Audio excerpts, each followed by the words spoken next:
Hello, Cyclopeans. Welcome to the Sci-Clops podcast 15, brought to you by H.P. Lovecraft's The Challenge from Beyond. And without further ado, we're going to go straight over to Tom. Hi, Tom. I'm Dan, by the way. We usually introduce ourselves first, but not this time. You should know who we are by now. Yeah. And let's see, what we're going to go into first. We're going to go right into I got my comics. Okay. Da-da-da-da-da. I got 2 from Marvel and 2 from DC this week.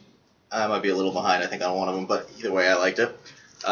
Jump right in with Marvel, The Unworthy Thor. When they first announced this as a series, an ongoing series, I was super pumped because the original Thor has been MIA since before Secret Wars. And he couldn't use the Hammer Mjolnir anymore, and he was trying to find his place in the universe.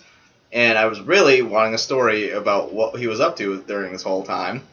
So they announced that The Unworthy Thor was going to be about exactly that, what he's been doing since then, and how he's going to become worthy again.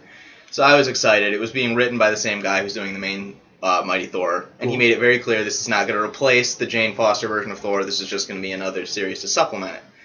And so I was all excited, and then a while later they're like, well, we're actually doing it as a 5-issue miniseries instead. So I was bummed, but I'll take it over nothing. We're now 3 issues in, so a little past the halfway point. And it's really good. He's been abducted by the Collector in the first 2 issues, who's found another Mjolnir from the Ultimate Universe that got bled over into the main one during Secret Wars. Beta Ray Bill makes a comeback. He's one of those characters that a long-time comic fans will know, but he's a bit more obscure. Like the movies, I don't think we'll ever touch Beta Ray Bill, but I would love to see him, maybe in Thor Ragnarok for a little bit. And that's what it is. Beta Ray Bill and Thor now are trying to get this hammer for him, and there's an unknown third party who's interested in the hammer for themselves. Who isn't? And it's the Thor hammer. It's the Thor hammer, but the thing is, you can only pick the thing up if you're worthy. Mm-hmm. So it's not like villains from across the universe are going to flock and have that scene from the Thor. They never It's going to be like that scene from the Thor movie where everyone's in the crater just trying to pick it up. With the barbecue. Yeah. I love that. Was the best scene in that movie. It was hilarious. It was great. So who this third party is interesting, and they very clearly don't want Thor, or as he's calling himself now, the Odin son, to know that they're involved. Yep. So that's kind of where we leave off with this one. I really like it. We're getting a little bit more of the cosmic side of the Marvel Universe again, because he's out in space, and we're getting to watch what happens to him as he becomes more the hero he used to be. And the interesting thing is, by the end of this issue, he's cut his hair and shaved his beard down a little bit. And in a preview issue, or a preview image for the next issue of the main Mighty Thor comic, he's on the cover with the new haircut and the slimmer beard and all this. So watching him get there like this at the end of the issue kind of teases, okay, he's going to pop up pretty soon in Jane Foster's, even though he doesn't know it's her comic series pretty soon. Cool. So 2 issues left to go. I've been a big fan. Yeah, he's interesting. He's kind of neat. So 2 issues to go with Mighty Thor, or the Unworthy Thor, and I'm very excited, looking for how they wrap this up. And speaking of the cosmic side of the Marvel Universe, my second Marvel issue is Thanos. Awesome. I love the cover of this because it's just him standing peacefully on a little planet holding a butterfly. Just, the stuff he really does when he's not out destroying the universe. So this is picking up right after the second issue. Thane, his son, is still trying to assemble a team to kill him. And you may think, okay, that's going to go over like a lead balloon. Killing Thanos is, if it was that easy, anybody would have done it. Okay. But the catch here is Thanos is dying. Basically, they describe it as a form of god cancer. His molecules are eating themselves, and no one knows why or how, and he's desperately going throughout the universe trying to figure out what's happening to him and how he can stop it. Thane is determined to use this opportunity to finish him off once and for good before Thanos finds a way of saving himself. Okay. So he goes about assembling a team of people with reasons to go after Thanos to pick him off. And I just got into comics only a few years ago, and Thanos is a fairly old character, so I don't know his entire history, but this is a very good one, and it gives you a lot of the exposition of where he came from before he was the Mad Titan and how he got that way, sort of. And it's interesting. It's certainly that. I was kind of skeptical on how you can do a whole series on a dude whose Thanos. Real purpose is to just destroy as much as he can because he's in love with death.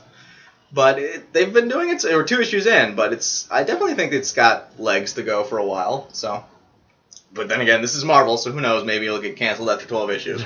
That cover art's fantastic. It's really good. It's I think it's Jeff Lemire. Oh no, Jeff Lemire's writing it. Mobius almost. It's really yeah. good. And then on to the flip side, we have DC. I'll start with Superman. I love Superman, and he's probably my second favorite comic book character. And ever since the Rebirth event, his stuff has been fantastic. Mm-hmm. This is an interesting one because Superman meets another Superman. And this sounds familiar because that's exactly how this series started, with the current Superman running into the New 52 version of Superman and taking his place when he died. Mm-hmm. This one starts, Superman's just driving home because he's trying to protect his secret identity, so he's not flying. And another Superman stumbles out in front of his car. And it's Superman from the Red Sun universe, which is one of the greatest Elseworlds they've ever done. And so he hops out of the car, changes into his Superman gear, and is trying to figure out what is going on here. There's another Superman just randomly ran out of the woods in front of my car. And the two of them have a brief interaction where it turns out there's this group calling themselves the Harvesters, who are going to each universe and collecting that universe's Superman. And he escaped, and he was searching for any Superman to help him. And he ran into this one. And he just happened to run into the Collectors attack. Planet. Yeah, the Collectors attack, and after these two Supermen fend them off, basically, for lack of a better term, a boom tube opens up, which is how Darkseid travels, and a group of superheroes come out, led by another version of Superman. And that Superman tries to explain the multiverse, and the current one's kind of like, oh, the multiverse, yeah, I'm a little familiar with that. Wait a minute, hold on, I think the Flash is over on CW. Yeah. That can explain it really quick. No, the multiverse, being that he's from another universe, he kind of already gets the fact that the multiverse exists. So basically what we're getting here is, I don't think this is going to become like a crossover event, but I think for the next issue or two, we're going to get basically a big, giant Superman team-up with himself, trying to free another army of Supermen. And it'll be interesting to see what other Elseworlds they kind of give a nod to here. Because they do a quick flash shot of a prison where all the other Supermen are. And I was kind of like trying to peek in and see if I could recognize any of them, but I didn't. But so this will be kind of fun. And I like I said, I enjoy Superman. There's a bunch of fun Elseworlds they've done. Kingdom Come, All-Star Superman. So there's a whole bunch of stuff to work with here. So I think this will be a lot of fun. And then my last one is the third issue of Justice League vs. Suicide Squad. Awesome. And they're moving along at a pace here because this is a weekly series. We're already halfway done, 3 of 6. Issue 2 ended, and it kind of left a sour taste in my mouth because the Justice League not because the Justice League got beat by the Suicide Squad. It was actually pretty interesting how they did it. But Amanda Waller kidnaps them all and locks them in Belle Reve. And it just kind of... Waller's always been morally ambiguous, and she's definitely... plays the dark side of the game, but she's never really done anything that's outright villainous. Everything she does because she believes it's for the greater good. Capturing Justice League, putting them in Belle Reve, and, that's... No. And it's just a dumb move. Like, no one's going to notice the Justice League went missing. But issue 3 picks up pretty much right after that, and we understand it's not that she's intending to use them as, the next Suicide Squad or anything. So they kind of rectified that. But... we're seeing... We get the opening bit is the Suicide Squad kind of picking at the Justice League while they're in their cells. Like, haha, how's it feel to be on the other side of the fence? Kind of thing. And Waller has basically a powwow with Batman and reveals why she brought the Justice League in and what she needs their help with. And we get some backstory on who the real villains of Justice League vs. Suicide Squad are going to be and why Waller needs their help. I don't want to give anything away because it's actually pretty interesting. And I think, weekly, 3 more weeks to go before they wrap this up. And it's interesting because now the Suicide Squad's out in the open. Now the whole Justice League knows it's there. Cool. And even Batman's like, you got to shut this down. Mm-hmm. We're not just going to let you keep sending these lunatics out into the world to do God knows what whenever you feel like it. And so it's going to be interesting to see once they deal with this new batch of bad guys they got to take with, how are they going to handle the Suicide Squad's existence? Where do you think the next Suicide Squad will come in on this? Because this is almost like after the movie.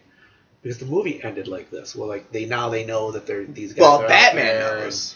But the question is Batman going to tell the rest of the league? Yeah, I mean, why? I would have just assumed he'd be like. Batman's never really much forthcoming with information. He's really on a you need to know basis. Okay. He'll tell you when he thinks it's appropriate. Okay. But it definitely, I did like that they had that scene in there. Yeah. Because it really does open the door for a whole bunch of stuff they could do. Yeah. Like maybe the Suicide Squad in the movies goes too far, or, they don't succeed and something awful happens, and then Batman's like, I warned you. Now we got to step in and, smack you. So I like that, and I think that it will be interesting to watch. They've announced that surprise, surprise, Suicide Squad almost made $1 billion. They're doing a sequel. Yeah. But we'll see where they go with that. You know what's happening online, which is interesting right now, is on Twitter, you're seeing a lot of Harley Quinn working with the Justice League images. Like somebody out there knows something, and they're kind of slipping this stuff in. Well, it's interesting because Harley is always the one who kind of dances on the fence between being... Yeah, the movie she's kind of a hero and a villain, and she's always all over the place. And the one thing that's kind of maddening about Harley, the character, is she's part of the Suicide Squad. She's got a giant bomb in her head. Yeah. And then she's got a solo series where she's very clearly not a member of the Suicide Squad. How did she escape? It's just, we'll see. In the movie, they actually gave away for Harley to be out and about and doing her own thing. Yeah. But they never do that in the comics. They're like, oh, she's out in Gotham, beating people up with a giant mallet. No, it might be the same way you've got 9 different Superman comics going, and there's Superman. There's only 2. Well, if you go back 25, Yeah. 30 years, it's all over the place. Yeah, it's maddening.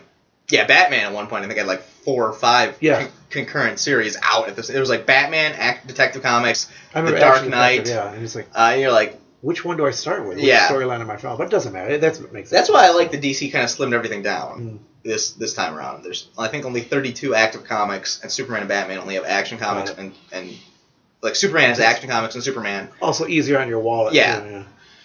But I like Justice League versus Suicide Squad so far. We'll definitely we'll see where they go in the last 3 issues, but I think it's pretty interesting. Awesome. So we're moving along with it. The great covers. The art. Well, it's actually they've done a whole each issue has 3 or 4 different variants, and I like the fight variants more. That's a really nice one, and of course Wonder Woman getting bigger and bigger now. Here we go. What do you got next? You got movies or what? Oh yeah, I got some movie stuff. Awesome. Well, I'm sorry, I'm gonna have to go on my weekly Power Rangers rant here because they just revealed. I mean, they had revealed the images of the Zords before, but now they gave our first real full body look at. I hate them. I can't. It was up this morning in the news. So. I can't stand.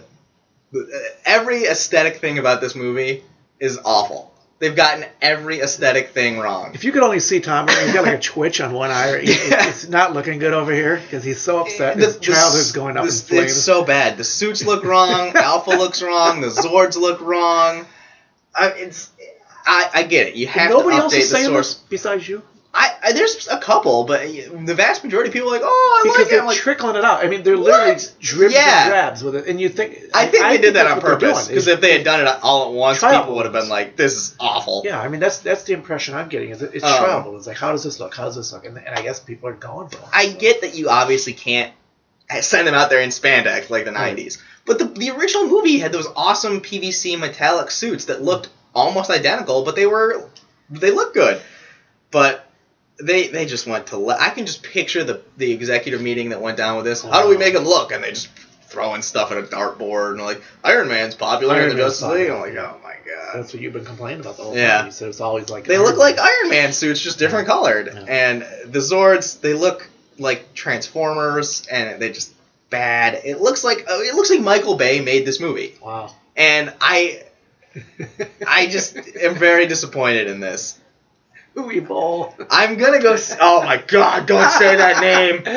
Okay. He is hands down one of the worst directors ever. That makes him great, though. His movies used to be so bad they were hilarious, and then they just became so bad. I'm sorry, I just took us on a really bad side street. Watch Blood Rain and tell me he's a good director. The fight they had with him online in Twitter and God, they was a battle. But 4 months ago? The Power Rangers thing. Not only are they changing the aesthetics of everything, they're going really dark with it. Okay. And Power Rangers wasn't always Happy Kitty. It was never dark. It had a couple darker episodes, but never anything like this. I never got the vibe. The darkest thing was when Tommy loses his powers and Jason had a choice between either saving Tommy's powers or getting into the fight, and he chooses to help the rest of the team. That's not so dark. He's depressed for a few episodes that he feels like he let Tommy down. But yeah, they get into dark-ish territory, but never like that scene in the trailer where you see the giant like dent into his windshield, and he's like, "Oh, is this to remind me of my mistake?" Like, what? Did you like kill somebody with your car? Oh, God, he's mad about this. yeah. I'm like, it's angry about this. Awful. We have nerd anger, nerd rage. I'm usually very good at keeping it in check. Not today, but Not the last 3 or 4 Power Rangers has just been like, so oh my upset about God, what are you doing to the franchise? Okay, let's get you away from Power Rangers before so you moving smash on. some. Speaking of, we talked about Justice League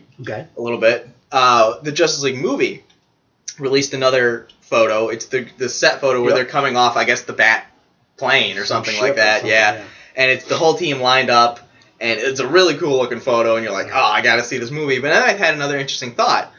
That test footage that Ben Affleck leaked of Deathstroke looked like he came out of the exact same ship. The ramp lowers down, there's the pneumatic gas coming out, and he walks down the ramp. And I remember that thinking, like, did they, like, steal the ship from Deathstroke? They borrowed it from the Emperor. Oh, yeah. So same exact ship. It does lead to an interesting thing. Like, because they've been rumors, is Deathstroke going to be in the movie? Is he not? Is it going to be a cameo setting up his Batman appearance?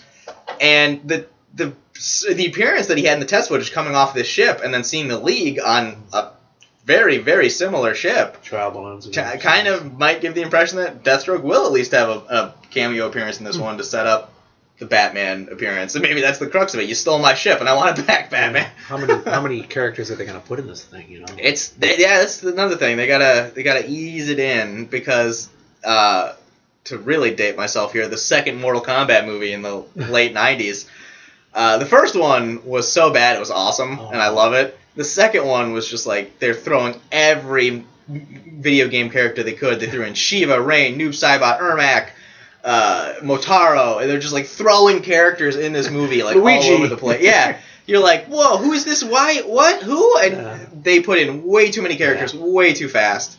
So hopefully Justice League doesn't do the same thing and throw us, because now we've got Mira, we have Willem Dafoe's character, possibly Deathstroke, Commissioner Gordon's making an appearance. Wow. So it's like, it's like, whoa, let's not. Although they did quite a few with Suicide Squad, and that went over pretty well. I thought they did. Now, a lot of people complained about it, but I was happy. Well, the thing with Suicide Squad is you had those main guys, but the Justice League, you have the whole League. And then all these characters they're throwing in. With the Justice League, those are such massive characters as opposed to Suicide Squad. Like, you got Joker and Harley's new, but some of those nothing against the Suicide Squad people. But they were relatively huge, obscure. Like the Justice League, where you're going to have... You say Captain Boomerang to someone, and they're going to look at you like, what? I mean, just look at, like, Flash, Wonder Woman, Superman, Aquaman, and... Cyborg. Well, Cyborg's not... Cyborg's newer, but he's getting there. And Batman or whatever. So it's just huge names. So we'll see. We'll just wait and see. It should be a lot of fun. I mean, there's such a massive build up on this thing. Gal Gadot's everywhere. She's been popping up, all over the place. I think Wonder Woman's going to be fantastic. Every trailer I see for that just looks like they're going to nail. Looks like fun. Somebody was complaining about it the other day, but that's just nerd rage out there. Well, that's really all I got for movies, but I got some TV stuff. In the land of DC TV over on the CW there. Surprise, surprise to no one, CW renewed pretty much everybody. Everybody. Duh. They renewed Arrow, Flash, Legends of Tomorrow, Supergirl. Arrow and Flash and Supergirl, I figured, were easily safe. Yeah. Legends of Tomorrow, I was a little worried on, not because I think the show is bad, but because it's got a pretty huge budget. You've got a huge cast, the special effects, and all that. So I figured if anybody was on the teetering thing, it would be Legends of Tomorrow. I didn't get that. But I think it's a nice sign of confidence that not only did they get renewed, but they got renewed early, like everyone else. CW has come just blasting out of the starting gate, and just to watch what they're doing with the TV. They've really hit the nail on the head with all this stuff. They really. So it's great. We're going to get an Arrow season 6, which after, like I said, I've enjoyed season 5, so I'm actually looking forward to season 6. We're getting Flash season 4, happy for that. Yep. Legends of Tomorrow season 3, I'm very excited. And Supergirl's still going, so when they want to do another crossover or whatever. And what did we see today? They've got there's a lot of talk about new characters coming in. Mr. Mixelplick on Supergirl. Yeah. But also, what did we just reading online? The superheroes, some other superheroes they want to put up, which were... Oh yeah, Jeff Jones was talking about that. He said they have, now that with the success of Supergirl, Arrow, and Flash and all this, that they're teasing a 5th show being added to the lineup. Now they were floating here. White Tiger. Oh, that's Marvel. One.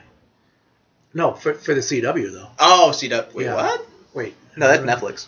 Oh, my bad. Sorry, Yeah. I was looking. Constantine is. Yeah, that was I'm the other sorry. big news. I got it backwards. Constantine's going to the CW. Yeah, I'm very Sorry, excited I didn't mean this. to take you off topic. No, this there. is good. I was looking that was my next thing. There's so much hidden. Constantine is coming back. Yeah. I thought Constantine was fantastic. He is another one of those obscure comic characters. Yeah. He's been actually around for a really long time. He is obscure, and yet he's been around forever. He came in, and it just went crazy on the social media yesterday or the day before. It was just wow. Because the show was fantastic. People love Constantine. There was he originally started in the Hellblazer back in I think the early or late 80s. And I'm actually reading the Hellblazer stuff in addition to his current stuff that DC's doing, and it's fantastic. He would pop up every now and again in the larger DC scheme of things, yeah, I remember that. But not very often. But he was a big part of the New 52 Futures End, which was odd but good. Yeah. And the show hit, and the show I think was 2013 or 2014, and I thought the show was fantastic. It was Matt Ryan nailed it as Constantine. The looks were great. The monsters and the demons looked fantastic, and it was a great show. And of course, Fox was like, "No, we're not gonna do it." Or no, it was not Fox. It was NBC. NBC. Pardon. So, and then he made that guest appearance on Arrow season 4, right. And I was like, "Oh, come on! He's got to give him his own show or throw him in there in one of the Legends, things." And they've toyed with the idea like maybe Constantine will become one of the Legends in Legend Tomorrow, but we'll see where it goes. But this is great news. It's going to be an animated show, kind of like they're doing with Vixen on the CW, but. There's no word yet on who's going to be voicing Constantine or anything. I hope it would be Matt Ryan again, because he just voiced Constantine for the animated movie Justice League Dark. Okay. So I'm very excited, and I hope they bring him back for this. Do you think there's been a little bit of talk about this on the side? Maybe Superman breaking off and becoming a CW. They've been people have been kind of hinting at that. But how? How without erasing Lois and Clark? And all that we went through in the 90s? 10 years ago. There's a Lois and Clark was way more than 10 years ago. Or not Lois, let's say Smallville.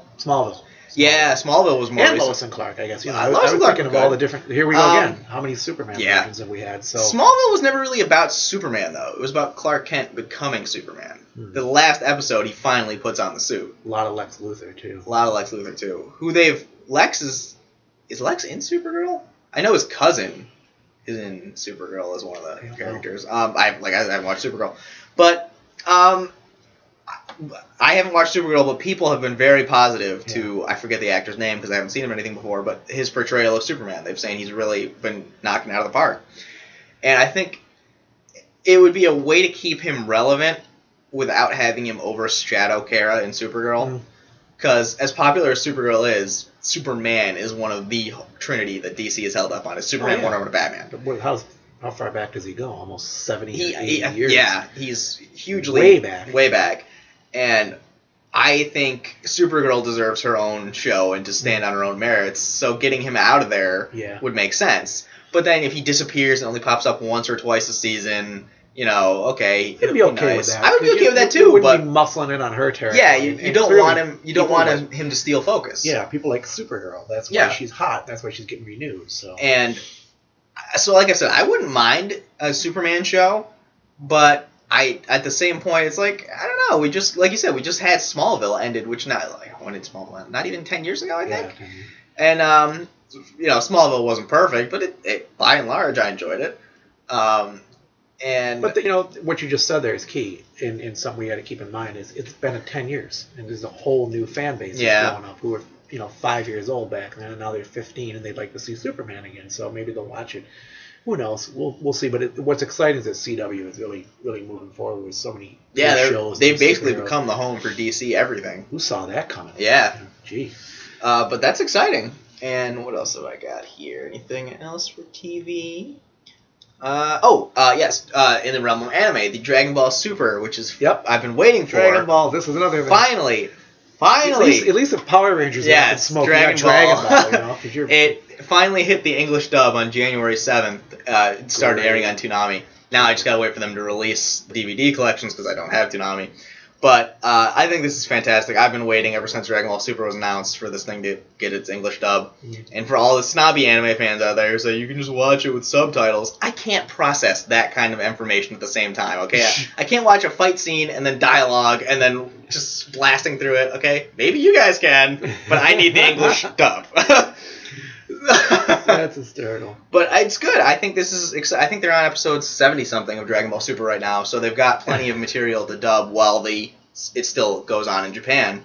And they've said either fall or summer, I think summer 2017 is when the whole line of Dragon Ball Super products is going to hit America. Yeah. So it's Dragon Ball is another one of those that just keeps coming in waves. We had Dragon Ball way back, Dragon Ball Z, then they did GT, which was but it's been, I think, 16 years since they did anything new. Time will tell, but I'm getting the feeling that you've really seen a wave of anime and manga coming. Which we've been hearing about for a while. Yeah, anime back really when I was a kid, it was really obscure. Yeah, but you were into it. Toonami, you were like the only person I knew. It was me and Trevor. We watched Toonami all the time. It was Gundam Wing was on, Big O, Dragon Ball Z was great back then. And when I was growing up, it was very, very little. But you had it on Cartoon, not Saturday, I don't think, but it was on. After school, we had Speed Racer, and there was I mentioned the other day, there was a water one, and I can't think of what it was for the life of me. It was a big one I used to watch. Sea-Lab? Sea-Lab?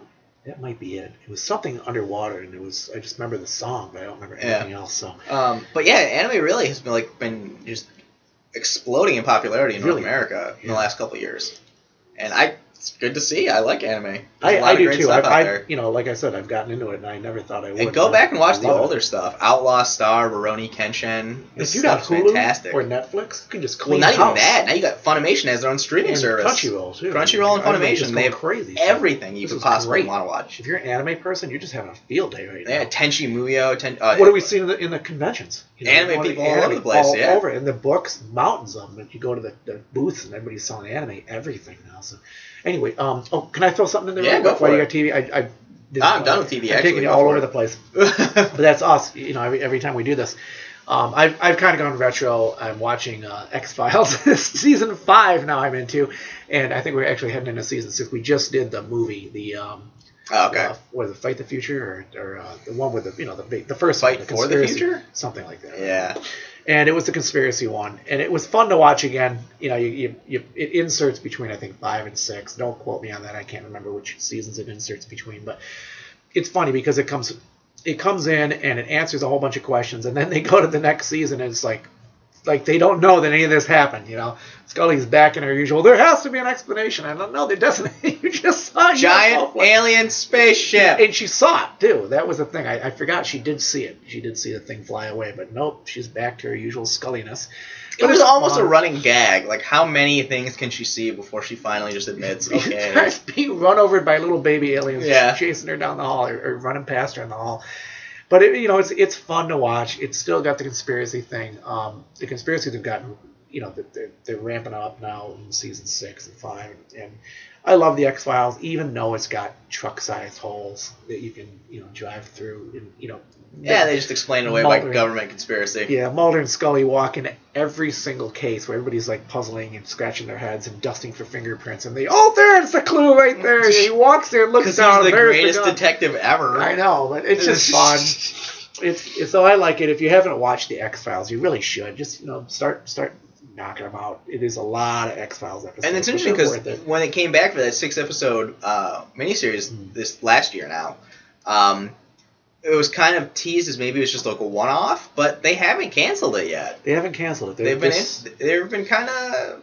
Maybe they're going to do another season. Yeah, they're kind of like dangling on everybody. Yeah. Like, maybe we'll do it. Well, maybe they introduced 2 characters in the newest season who are kind of like this generation's Mulder and Scully. I think that's what they're trying to do. And they might get away with it. Yeah, I would watch it. I enjoyed the 2 of them, but we'll see. Well, that's all I have for movie and TV stuff. I actually forgot I had to do this from comic news. Justice League vs. Suicide Squad is going on, but Justice League is also going to have another mashup coming pretty soon. Justice League and Power Rangers. Awesome. I heard this and my head almost exploded out of sheer insanity. Such joy. It's going to be ridiculous. Justice League and Power Rangers, I forgot to look up who's writing this thing, but I'm totally in. It sounds utterly insane and utterly silly, and I have to read wait it. to see how they meet each other. It's gonna be like the. And who are they gonna fight? Yeah, are they gonna fight each other, or are they gonna fight? Because as much as I love the Power Rangers, Thanos. Yes, that's the big secret. Marvel's gonna say, "All right, you can use Thanos for this real quick." But it'll be interesting. I think that is gonna be so ridiculous. It'll be fun. I'm looking forward to that too. I actually want to see how that turns out. It got a video game thing and a Video horror games. movie thing. Go for I'll it. go with the video game thing first. I finally got Final Fantasy 15. I know I'm like 2 months late here, but I am a big fan of the Final Fantasy series. It's great news that they're going to be remaking 7 and 12. But the newest one came out, and I haven't played one in a while, so I decided I'd snag it. I was not a fan of 13 or any of its sequels so much. 14 I played for a little bit, the MMO one. It was fine, but I didn't have to play with it, so I stopped. But this one is really interesting. They've completely changed. Like they do their best to make sure every game doesn't just feel like the same game mechanics with a new different coat of paint on it. Cool. And they really did. They changed this one up a lot. Well, maybe not so much because I haven't played 13 or its sequels as much, but the battle mechanics have really changed. It feels much more like a free-form fight instead of everybody just standing there waiting to take their turn. The graphics, this thing is really it's gorgeous. It's great. One of the best looking games I've ever played. Better, the graphics. Yeah. It's an interesting setting though because it's almost like real world current day. Huh.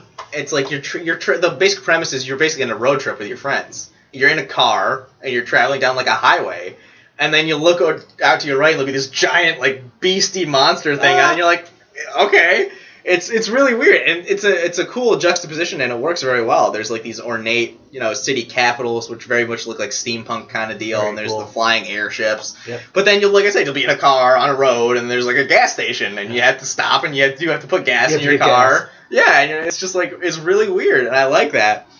I think I'm only about 5 hours into the main camp. Well, I shouldn't say that because I do all the side quests. I'm a side quest addict. But I enjoy it. It's a lot of fun. The new battle mechanics make it an interesting challenge to play. It's very, you have to pay attention to the entire battlefield now, and I like it.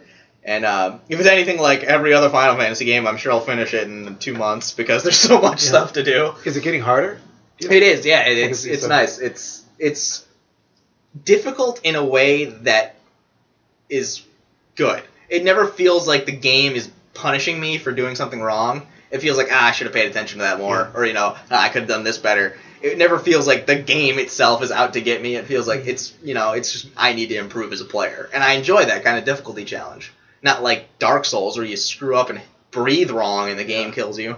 And the last bit of things I have for the day is a movie review. Awesome. It's been a while since I've contributed, I think, anything horror-related, so I have a horror movie review. Hush. I'm not sure if it's a Netflix original movie. I saw it on Netflix. My cousin recommended it.